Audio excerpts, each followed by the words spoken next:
Ladies and gentlemen, the President of the United States. Good evening, my fellow Americans. We now stand 10 years past the midpoint of a century that has witnessed 4 major wars among great nations.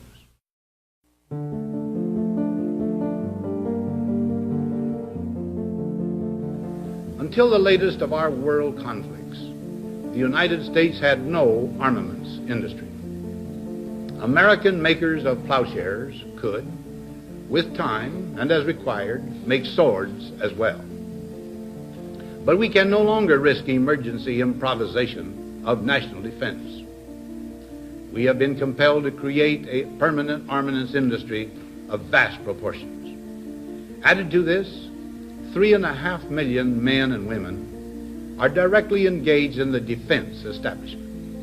Now, this conjunction of an immense military establishment and a large arms industry is new in the American experience.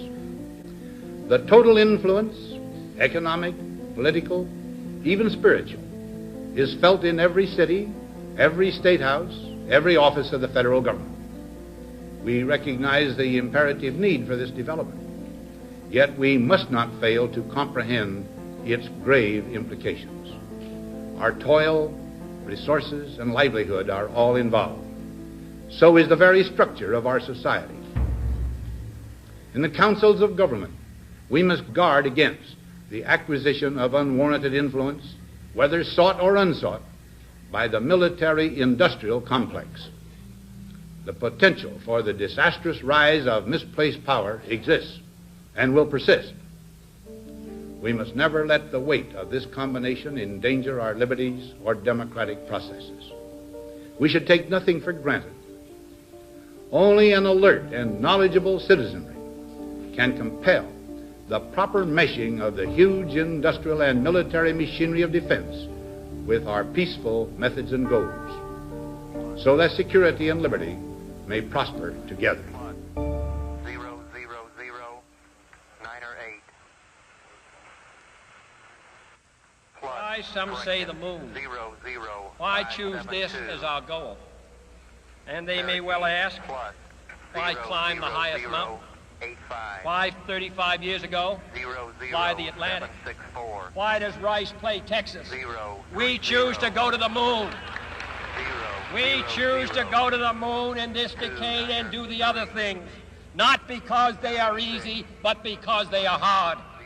Because that goal will serve to organize and measure the best of our energies and skills. Because that challenge is one that we're willing to accept, one we are unwilling to postpone, and one we intend to win, and the others too.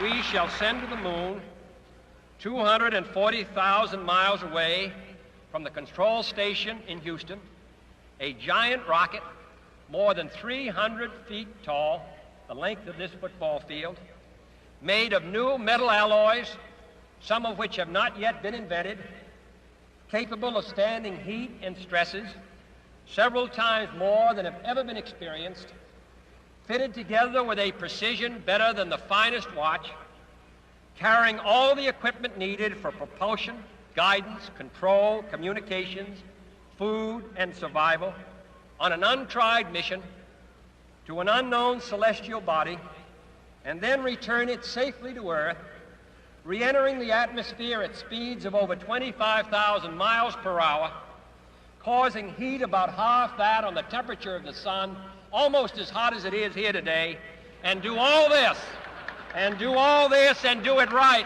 and do it first before this decade is out, then we must be bold. And the data thus gained contributed significantly to the successful flights of Alan Shepard, John Glenn, and their successors. Over the years, the work of the Aeromedical Research Laboratory has broadened and increased, becoming more and more sophisticated as we move deeper into new fields of science and space exploration. With the successful completion of Project Mercury, the laboratory examined how it might best utilize its assets in meeting Air Force and Department of Defense goals. Our chimpanzee colony was fast becoming the world's largest. Our DAISY decelerator and the associated tools in the field of acceleration research were unique. The comparative psychology group had gained valuable experience working with spaceflight problems. With these assets, it seemed logical that we should specialize in the study of high-risk operational situations prior to exposing man to them. Animal surrogates would be used to obtain data that would be meaningful in evaluating the danger to man. And in addition, our chimpanzee colony was a resource of great value in medical research.